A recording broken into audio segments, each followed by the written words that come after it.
Olá a todos, bem-vindos a mais uma etapa do Tour de França Virtual. Hoje, etapa número 5, e temos um especial convidado, o Carlos Cunha, que ontem, quem viu o episódio de ontem, viu que o Carlos puxou muito o Diogo naquelas montanhas da prova de ontem, e hoje parece que aconteceu o mesmo, certo, Diogo? Foi sem dúvida isso. Acho que, antes de mais, Carlos, obrigado por aceitares o desafio. É sempre um prazer correr contigo no Discord por voz, por mensagem, seja onde for. Por isso, obrigado por teres aceito o desafio. Obrigado obrigado eu pelo convite. É com muito prazer que participo nesta tua iniciativa e, enfim, vamos então agora à parte da entrevista, creio eu.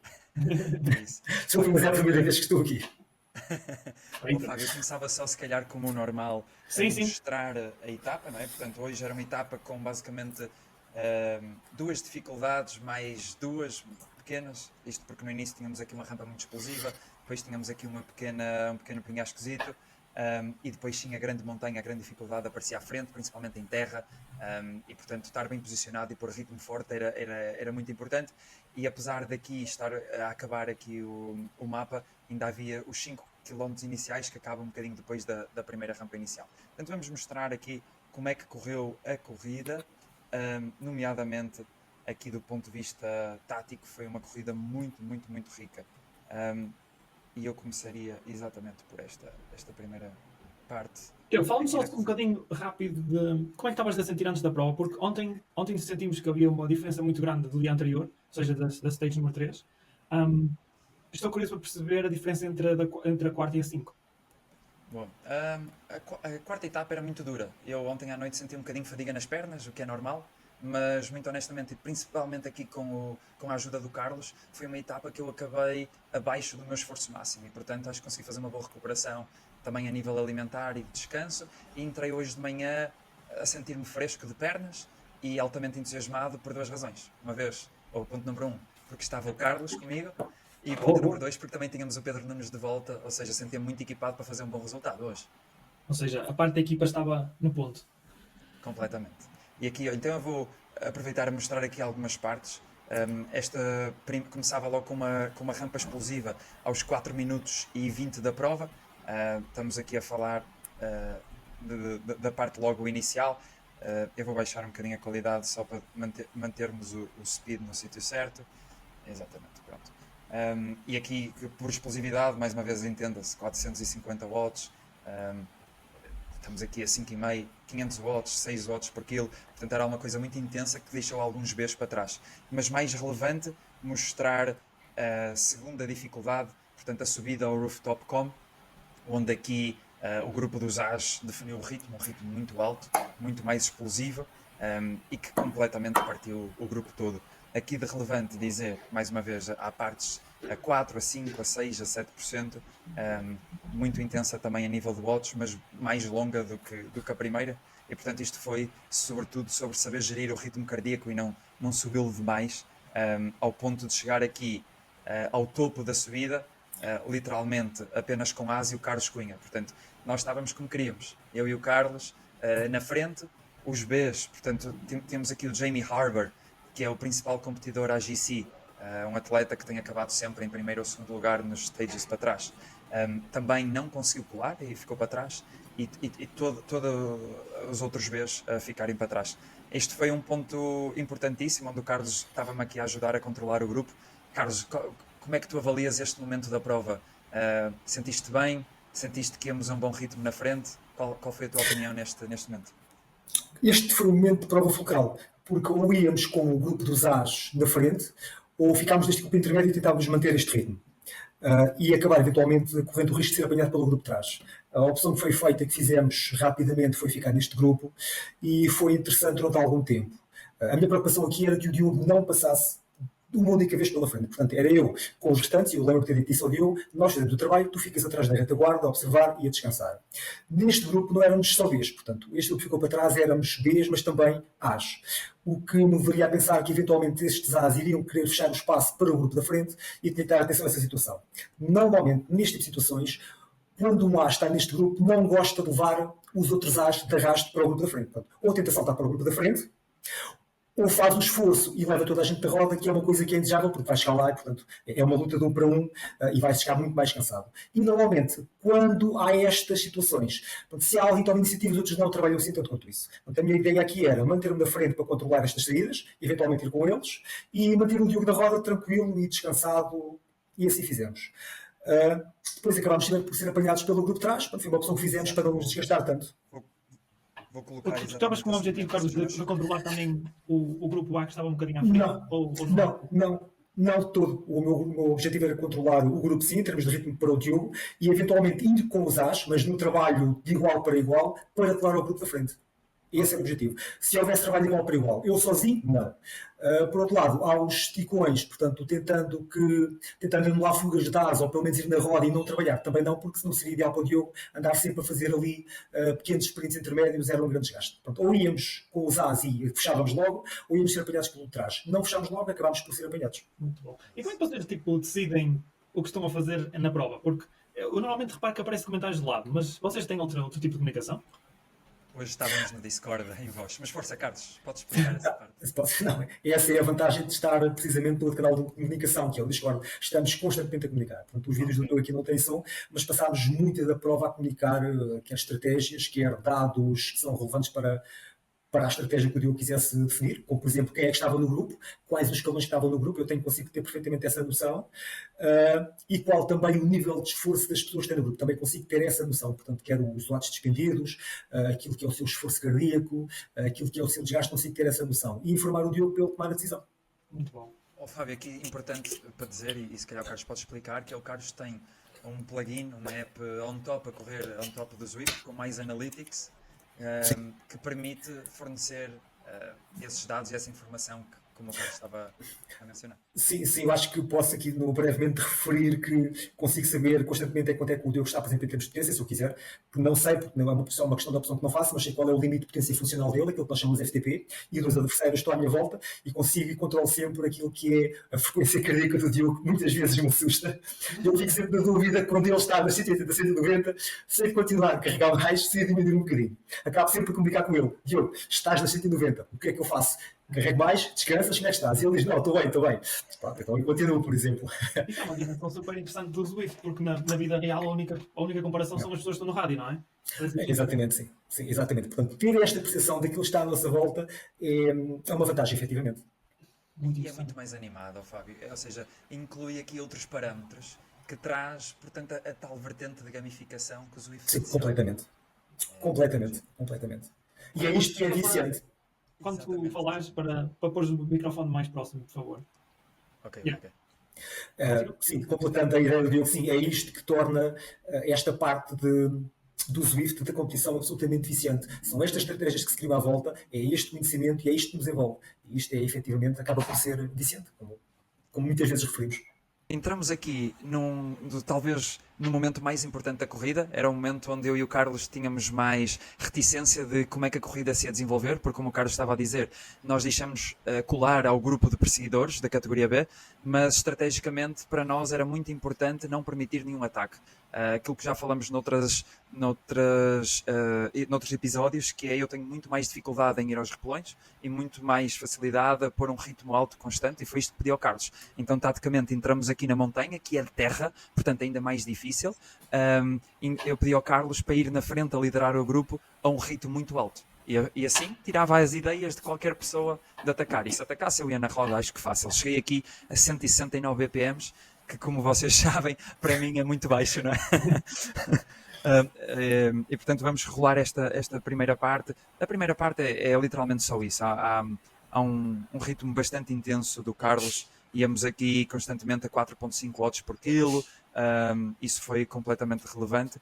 E o momento onde eu começo a ter boas sensações, eu peço ao Carlos ali no topo da montanha, ou a chegar ao topo, para aumentar o ritmo, e com boas sensações tentei fazer um ataque final.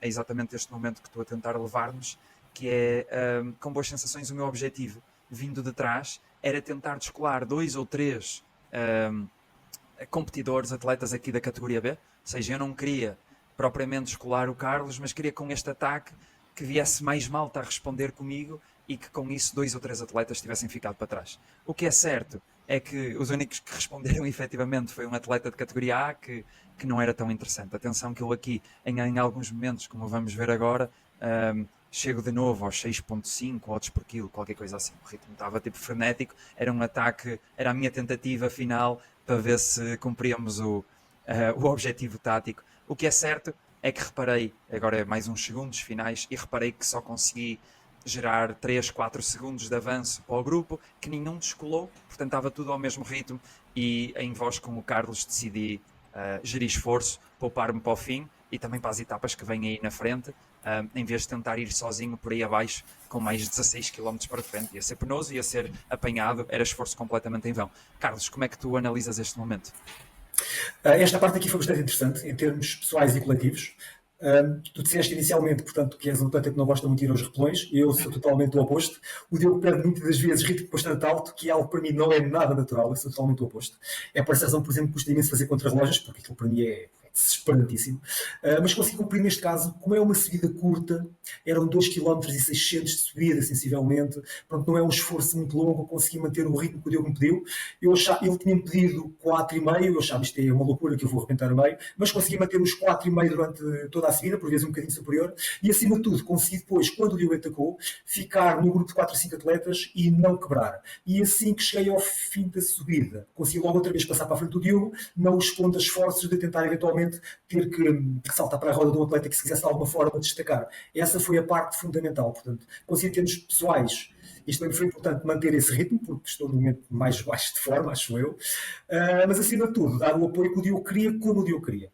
E, portanto, acho que foi o objetivo aí, foi bastante conseguido. E dizer o seguinte, este ritmo alto, efetivamente, acho que foi até bastante alto, se pode dizer, taticamente foi perfeito porque tirou da cabeça de qualquer grupo de atletas, eventualmente um ataque, destacarem-se e deixarem-nos para trás, que era uma coisa que nós não queríamos porque íamos ter que fechar o grupo sozinhos. Portanto, acho que foi perfeito. E este ataque acontece na segunda montanha, não é? Quando estávamos a ver a altimetria, aquela segunda montanha. Isso mesmo, isso mesmo. A montanha principal. Achei que pudéssemos fazer mais diferenças, mas para mim, pessoalmente, também aqui uma nota. Por exemplo, o Jamie Harbour ontem ficou 2 minutos à minha frente. E, portanto, é um atleta que vai estar a competir pelo top 5, certamente, da geral. Um atleta muito, muito constante. E mais uma vez aqui, ou seja, nas duas dificuldades, eu e o Carlos conseguimos superiorizar-nos a ele, o que são boas indicações para o resto da prova. Nota à parte, o que é excelente, porque eu tenho aqui um kit pro quo com o Jamie Harbour, neste caso da Chasing Pink, e conseguir não deixar fugir, a deixá-lo para trás, é excelente. Já estou curioso para saber um bocadinho mais sobre isso. Só ouvir acabar aqui a análise.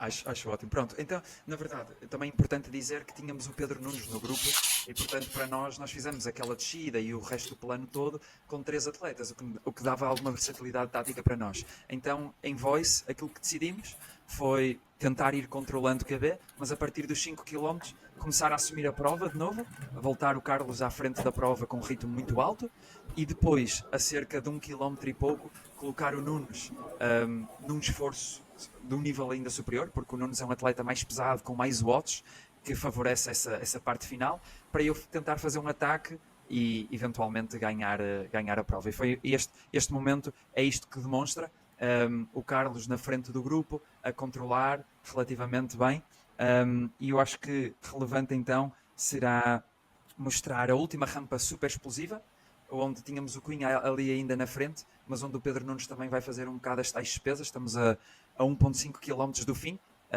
e eu sempre na roda a tentar poupar ao máximo, mas sem nunca deixar ninguém fugir. Atenção, vou a 188 BPMs, ou neste momento 190, o que ainda é gerível. Ainda tenho ali mais 7 ou 8 BPMs adicionais para dar e, portanto, estava a sentir-me com boas pernas.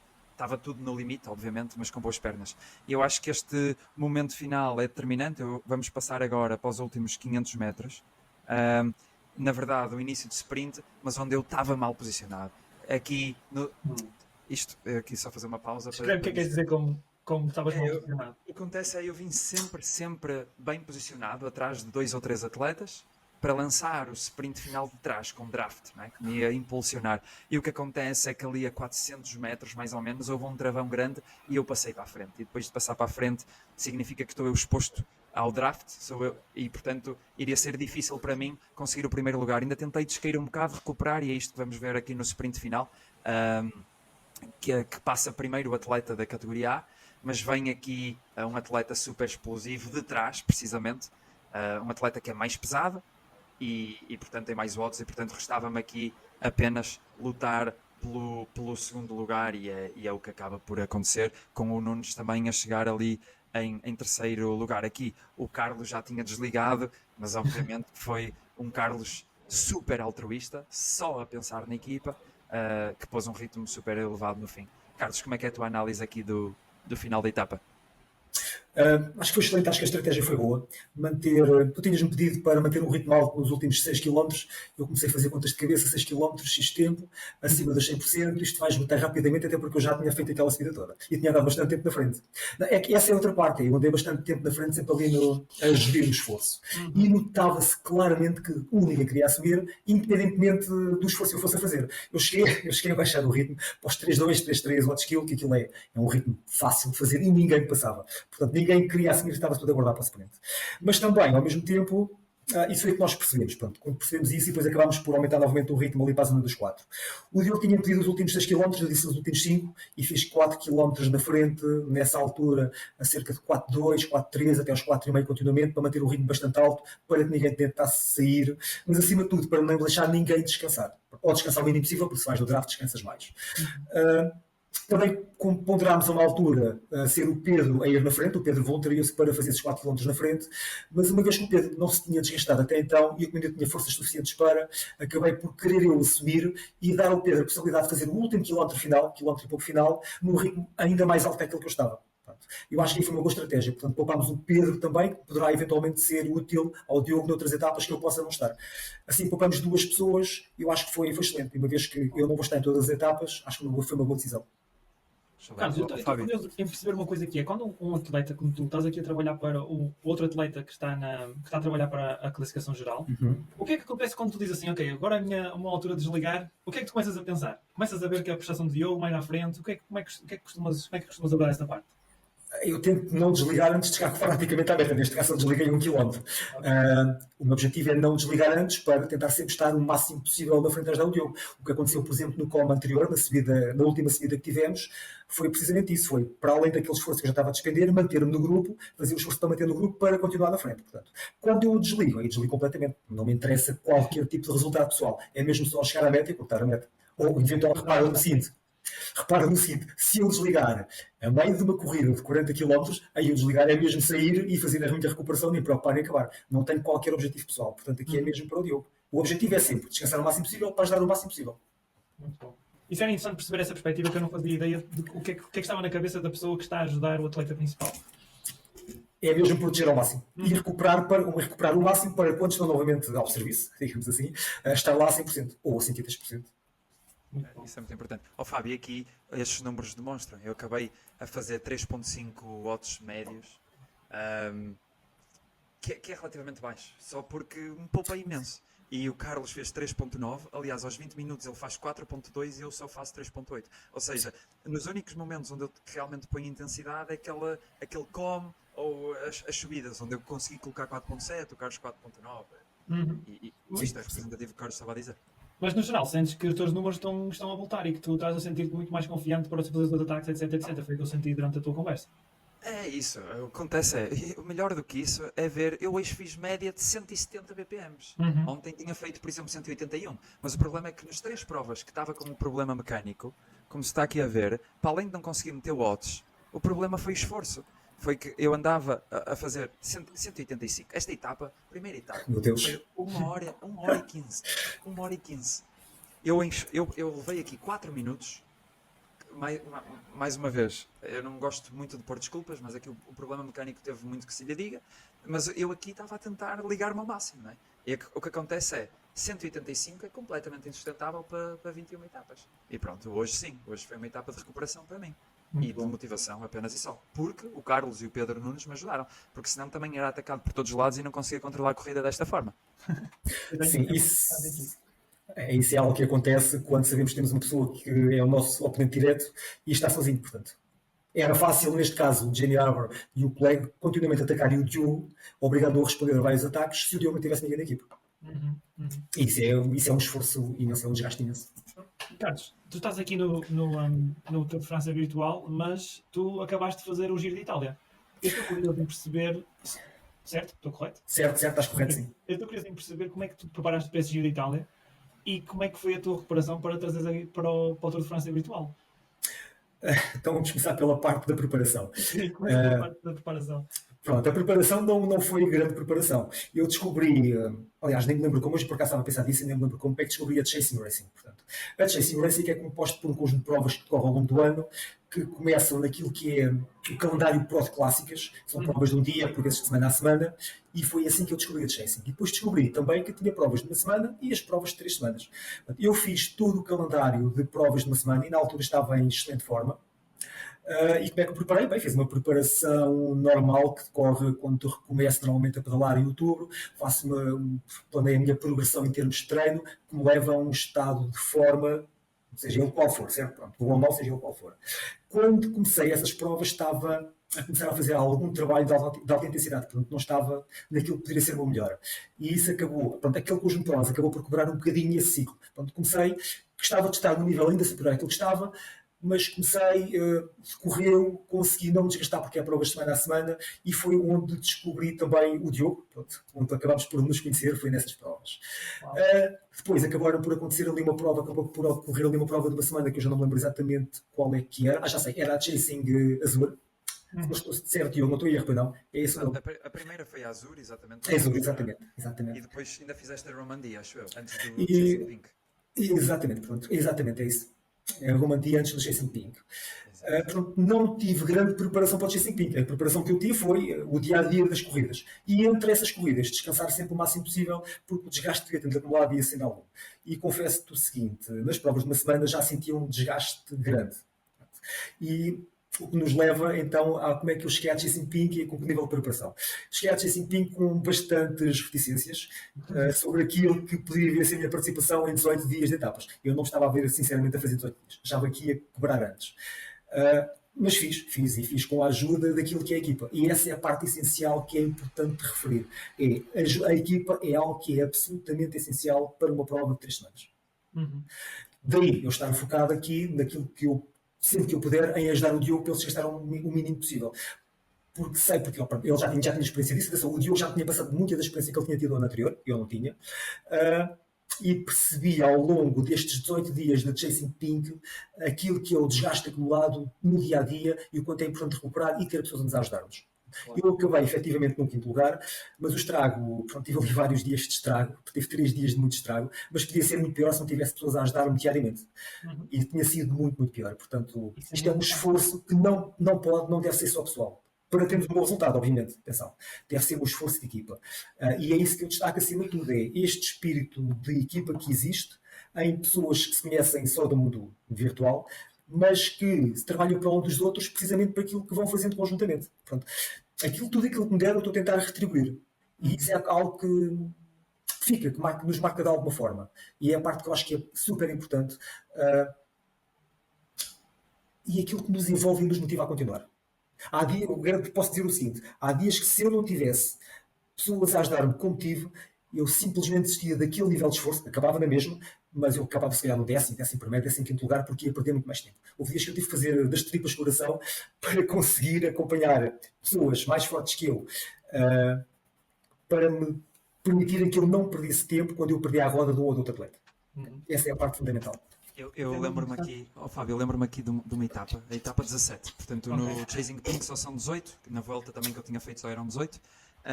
Mas esta etapa para mim ficou mesmo muito na memória. É uma etapa que acabava numa montanha gigante. Subíamos uma montanha como a de ontem, que é o Epic Com, e depois voltávamos a subir quase toda essa montanha uma segunda vez. Era uma etapa duríssima, com 1100 de acumulado. Só para referência, a etapa de ontem era 700. Recordo-me perfeitamente. Eu estava a olhar para o gráfico, estava a reconhecer, mas recordo-me perfeitamente. Estavas tu a apoiar-me e estava o Carlos Reis, talvez, não tenho certeza. Não era o Carlos Reis, mas alguém estava com... Era o Pedro Silva. O Pedro, exatamente. Era o Pedro Silva, onde eu e o Pedro, aqui o objetivo foi o contrário, era de poupar o Carlos ao máximo.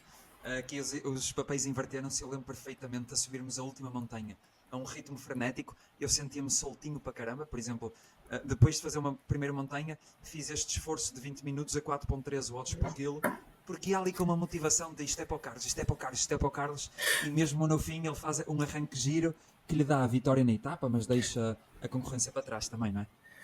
Gostava de realçar o seguinte nessa etapa, eu lembro perfeitamente disso, e eu ia implorar ao Diogo e ao Pedro, pá, mais de 4 lados que ele, não passem dos 4, não passem dos 4, respondam só ao ataque se eu preciso, mas não passem dos 4, porque eu estava completamente desgastado. E, portanto, no final consegui fazer aquela diferença, mas eu não sou uma pessoa de subidas longas, sou uma pessoa de curtas e explosivas. Portanto, e essa era a minha dificuldade. Isto era uma subida de 8 km que demora o seu tempo a fazer. Eu, tudo que fosse acima dos 4, sei que aquilo ia ser desesperante. Depois, como aquilo foi no ritmo controlado 4, consegui no final sprintar, para o último quilómetro e pouco, sensivelmente, sprintar, deixar um oponente direto para trás, tirar-lhe tempo, e consegui chegar à meta. Recordo-me também o seguinte, aquilo que eu disse ao Diogo foi, o Diogo estava absolutamente fantástico, e conseguiu também, depois de me ajudar na subida toda, praticamente chegar a mim. E chegámos ao plano em que o Diogo estava a cerca de 3, 4 segundos no máximo. E eu praticamente deixei de pedalar porque queria que o Diogo me passasse para chegar à meta e dar-lhe aquela vitória. E ele também deixa de pedalar em simultâneo porque queria que ele ganhasse. E eu disse, tu não ganhaste porque aqui não há travões, porque se houvesse travões eu tinha de deixar de passar. Mas as bicicletas iam as duas a deslizaram ligeiramente a descer e acabei por não conseguir dar a vitória. Portanto, foi muito engraçado. E eu teria tido imenso gosto em dar-lhe a vitória. Imenso gosto por todo o trabalho que o Diogo fez, mas acima de tudo por outra coisa que eu queria realçar do Diogo e não queria deixar de passar esta oportunidade, e acho que agora é a oportunidade. O Diogo é uma pessoa que consegue agregar pessoas à volta dele e ser uma pessoa absolutamente mobilizadora para este tipo de situações e consegue mobilizar essas pessoas para ajudar os outros. E isso é absolutamente louvável. Portanto, eu consegui na Chasing Pink por causa do Diogo. E, portanto, eu queria dar isso ao Diogo, queria ter a oportunidade de dar isso ao Diogo. Acabei por não conseguir por falta de travões no Zwift, se não tinha feito. Eu acho que era amplamente merecido. Estou-lhe agora a devolver tudo aquilo que ele me deu e devolverei sempre que conseguir puder. Esta etapa foi perfeita para mostrar isso, Carlos. E vamos salientar uma e coisa anterior, o Carlos, também, ontem o Carlos levou-me ao colo, hoje senti-me bem, mas ontem o Carlos... Mas vocês salientaram os dois uma coisa muito interessante, que é exatamente a razão pela qual nós até começámos este formato, que é o facto de nós estamos num mundo virtual, não é? Mas o sentido de comunidade e o sentido de estarmos a ajudar uns aos outros não deixa de existir. E se calhar até pode ser ainda potenciado, porque vocês têm mesmo de falar uns com os outros para conseguir atingir os objetivos. Posso eu? Portanto, sim, absolutamente. E é algo que eu realço, que é... Eu estava a pensar, se esta pergunta surgisse, se aqui surgisse, como é que eu iria responder a isto? Pronto, estava a pensar há pouco, quando estava a pensar. Que é, para mim há dois grandes momentos no Zwift. O que eu comecei, me apaixonei por isto, por vários motivos. Não é a única coisa que faço, portanto, saio também, acho que sim, para a estrada, para o mato, etc. E há o segundo, e passei vários anos desse primeiro momento, e há o segundo momento, que é a partir do momento em que eu descobri aquilo que é o correr em equipa, que foi este ano. E isto é uma nova vida no Zwift. Portanto, é totalmente diferente, é muito mais envolvente, muito mais motivante, e depois há toda uma dinâmica que se desenvolve por trás, da qual ainda, por exemplo, aqui não falámos, que é os canais de comunicação, quer o Discord, quer o Messenger, por exemplo, em que falamos uns com os outros, analisamos corridas, partilhamos momentos e experiências, falamos daquilo que foi os nossos bons momentos, maus momentos, a forma como nos agradecemos uns aos outros e reconhecemos o esforço que é feito em prol dos outros. Pronto, é tudo aquilo que não está aqui relatado, mas que faz parte desse trabalho, que não é visível, mas que é uma parte que é absolutamente essencial, fundamental, para que isto aconteça e que nos leva a ter isto como a nossa família virtual, da qual temos dificuldade em desligar. Essa é uma parte essencial. Eu acho que isso não é suficientemente enfatizado e deve ser. Deve ser porque é aquilo que as pessoas que nunca experimentaram e que só andam fora do mundo virtual, e quando falamos com elas e nos dizem que é diferente, obviamente é diferente um esforço do outro, é diferente andar na rua e estar em casa a pedalar, é verdade, e às vezes perguntam como é que consegue estar num dia de calor em casa a pedalar, é isto, consigo por esta razão. Consigo por esta razão. E pronto, é isto que nos motiva, efetivamente. E tu antes do Zwift fazias mais estrada real, vamos chamar assim? Fala um bocadinho da tua experiência antes do Zwift, porque o Diogo falou que já tens alguma experiência na bicicleta. Sim, pronto. Então eu tive vários momentos na bicicleta. Eu não vou falar de todos esses momentos, mas vou falar de alguns importantes. Aquilo que foi quando eu comecei a pedalar, mais a sério, portanto 2000, 2001, e teve ali uns momentos em que comecei sozinho no BTT. BTT na altura era só diversão, portanto era uma bicicleta com a qual eu me divertia, em que depois me liguei a um grupo da minha terra, pronto, eu sou tomarense, Tomar, e comecei com esse grupo da terra a desenvolver as minhas capacidades. Tive ali uma primeira experiência de competição durante 1 ou 2 anos, que foi engraçado, foi muito giro enquanto durou, foi uma boa experiência. Depois acabei por motivos profissionais por me desligar durante muitos anos. Pronto, logo em 2002 acabei por vir para onde estou agora, que é Alverca do Ribatejo, onde acabei por volta de 2004, 2005 por me ligar aqui a um grupo local que é o chamado grupo Pina Bike, que é de Loures, em que progredi com esse grupo, fui aumentando progressivamente o meu nível. Fui pela mão de um amigo daqui, acho que posso mencionar o nome, que é o Duarte Salvaterra, para a competição, foi ele que me levou para a competição, onde lá estive há alguns anos depois com algumas pessoas e numa outra equipa diferente. Fiz um trabalho principalmente com uma equipa, aí sim, grande trabalho de equipa, onde não tinha propriamente objetivos pessoais, mas que me deu bastante a conhecer daquilo que é táticas de corrida, não individual, mas sim em equipa, onde aprendi bastante e tenho excelentes recordações daquilo que foi esses momentos. Portanto, na altura a equipa era a Ribeira de São João, ali da zona de Rio Maior. Desliguei depois da competição. E tive uns anos ligados da competição porque estava consideravelmente saturado, porque a competição é algo que exige muito de ti. Portanto, e eu sou uma pessoa que é assim. Eu, quando me dedico a uma coisa, por muito que custe, e se me comprometo, eu levo aquele objetivo até ao fim. E pronto, é um bocadinho como a Chasing Pink. Eu estava com reticências, mas o facto de me ter ligado àquilo, ter pessoas a trabalhar para mim, e houve um dia ou outro que eu estava sozinho, por muito que me apetecesse não fazer aquele esforço todo, porque estava absolutamente desgastado, eu senti sempre o seguinte: eu tive estas pessoas todas a apoiar-me, eu não vou desistir agora, eu devo-lhes isto, por muito que me custe, eu devo-lhes isto. E eu mantive sempre o nível de esforço. Portanto, em prol das pessoas que me ajudaram, por respeito às pessoas que me ajudaram. Se as pessoas estiveram lá por me ajudar, estiveram lá com um objetivo absolutamente altruísta, foi ajudar-me e estão lá, eu devo-lhes isso.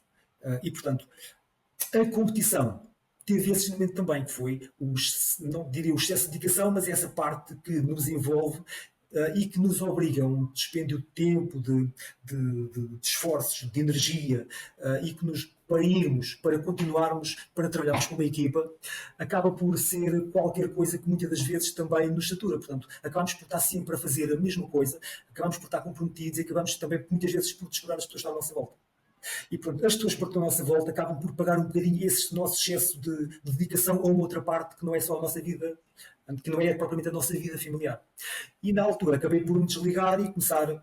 Aliás, desliguei-me, estava saturado, acabei por ficar só com uma bicicleta, pronto, acabei por vender a bicicleta de estrada e tive cerca de 4 anos afastado completamente do ciclismo. Só fazia BTT, passeava, acabei por passear muito mais, dedicar muito mais à família, que é uma coisa importante. Atenção, que eu não tenho filhos, portanto, aqui, neste caso, é uma família mais restrita, que é só eu e a minha mulher, portanto.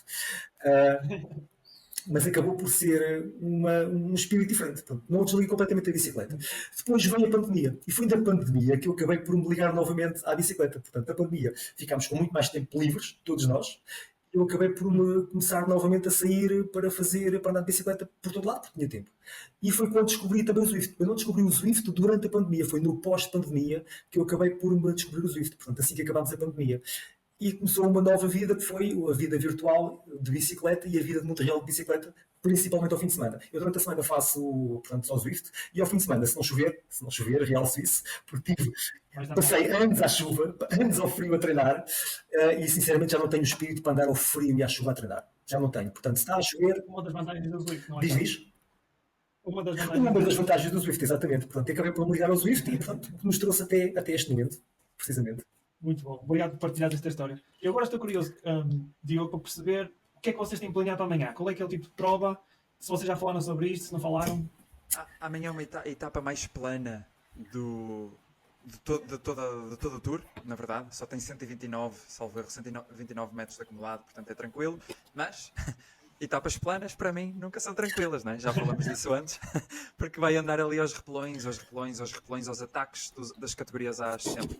E, portanto, para mim vai ter... A estratégia é fácil. Amanhã é sobreviver.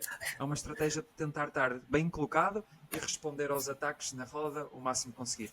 Eu sinto-me confiante que não vai ser como na etapa 2 ou na etapa 3, salvo erro. Porquê? Porque os números estão a aparecer de novo. Carlos, queres acrescentar alguma coisa? Sim, eu estive a ver, portanto, isto é o Utopia Wasteland. Não sei exatamente qual é que é a distância. Aqui aparece 25 km, mas é só esta volta. Será provavelmente 2 voltas, se não estou a erro, não tenho a certeza. É quase 2, 40 e tal. Eu vou colocar aqui. Eu lembro-me quando fiz uma etapa semelhante na Pink, foi uma das etapas mais violentas que eu tive. Mais violentas. Uau. Porque é uma etapa que é... Porque é uma etapa que é plana, mas tem pequenos topos curtos explosivos. E os As vão tentar continuamente acabar por tentar formar pequenos grupos e largar os Bs e formar o grupo deles continuamente ao longo da etapa. E, portanto, temos 2 hipóteses. E isso foi o que não me aconteceu na Chasing Pink, que é, ou ficamos só no grupo de Bs, depois a coisa leva-se, e corre, portanto, muito mais tranquilamente, ou como não são subidas longas, como não há uma dificuldade extrema em que desfaça completamente o grupo, vamos andar com os ares. E vamos ter que andar sempre a um ritmo mais ou menos acima dos 4 horas de quilo, com ataques continuamente, para ficar no grupo, se quisermos ficar no grupo, responder a esses ataques. O que torna a coisa bastante mais violenta do que uma etapa como hoje, que foi controlada como nós quisemos. Muito bom. Sem dúvida, sem dúvida. Amanhã vai ser sobreviver. E depois, para sexta-feira, temos um contrarrelógio, falaremos amanhã dele, mas o ideal era descansar para o contrarrelógio, mas vai ser o Vai ser o contrário. contrário. Vai ser o contrário. Ok, eu vou aproveitar para dizer que o episódio já vai longo e acho que, não sei se vocês querem acrescentar mais alguma coisa antes de eu me despedir de toda a gente. Queria voltar a agradecer ao Carlos, pessoalmente, também as palavras simpáticas que ele endereçou. É um prazer, acho que é das pessoas que mais marcou nesta jornada online e de Zwift, porque acho que conseguimos sempre trazer um relacionamento muito positivo, onde claramente temos um alinhamento de valores, e acho que é isto que a comunidade no Zwift pode dar, e principalmente o nosso clube que estamos envolvido, que é aumentar o leque de amizades e conhecermos pessoas como o Carlos, que para mim é uma inspiração. E tem-me ajudado a múltiplos níveis, não só neste tipo de provas, mas com dicas, com melhorias para eu crescer enquanto pessoa e enquanto atleta. Por isso, Carlos, obrigado por teres participado e obrigado por fazeres parte deste percurso. Eu agradeço também, devolvo-te as palavras, portanto, ajudar-nos de forma diferente, mas temos o mesmo apreço de um pelo outro, portanto, de formas eventualmente diferentes. Foi um prazer descobrir o Diogo ao longo daquilo que foi a Chasing, e foi o Diogo que me ajudou depois a descobrir o Estugazê. Eu já conhecia, obviamente, o Estugazê, mas aquilo que é a comunidade Estugazê e aquilo que se pode gerar nesta comunidade, estou-lhe eternamente grato por isso. E, portanto, farei pelo Diogo aquilo que puder, sempre puder, obviamente. Obrigado. Acho que é uma boa nota. E uma das coisas mais importantes deste episódio para mim é o sentido que eu aprendi, é o sentido de comunidade que existe no mundo virtual. É mais um episódio do Tour de França virtual. E amanhã, etapa número 6, uma etapa plana, mas vamos ver como é que o Diogo se comporta. Até amanhã. Obrigado, até amanhã. Até amanhã. Obrigado.